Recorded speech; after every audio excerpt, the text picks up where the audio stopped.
it's always kind of like consulting is like kind of chicken and the egg, right? It's like you need those 15-year guys, but then you need the projects. So did you guys take an approach of, hey, we're going to go, I mean, I don't know if you guys capitalized the business when you started it or if you chased projects first, but did you chase projects first and then bring on client or consultants and team members?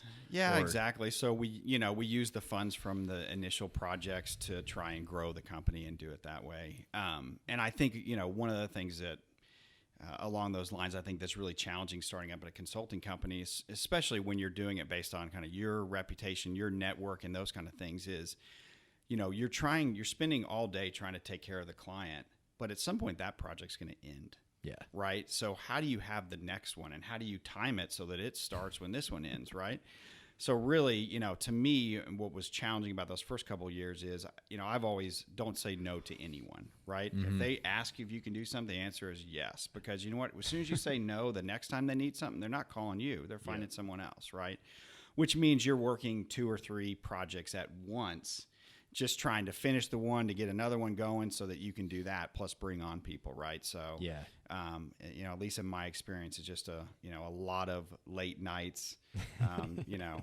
I'd be out of town sitting at the bar eating dinner with my laptop, working on client number 2 after the day ended. But you kind of have to do that to get that momentum going. There's so many weird nuanced problems like that in consulting that you don't think about it until you're actually thinking about how to scale the model. But just like that timing issue, it's like, well, how do you start loading up on, consultants and time that next project, but make sure that there's not so much overlap that your bandwidth is exceeded. Mm-hmm. So I just find that interesting. Like anyone that's actually like, I know consultants generally get a bad rap from everyone, especially in oil and gas, like no one, I've never heard anyone like have a good thing to say about McKinsey or, BCG or some of these companies. Right.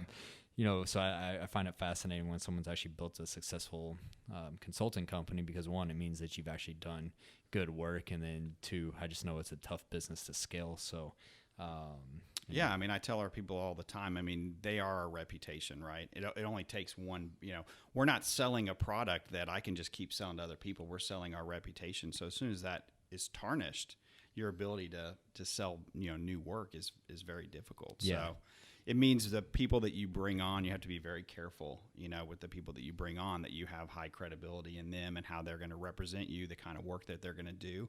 Because you could easily go from, several years of success to, quickly having that go the other way against you. So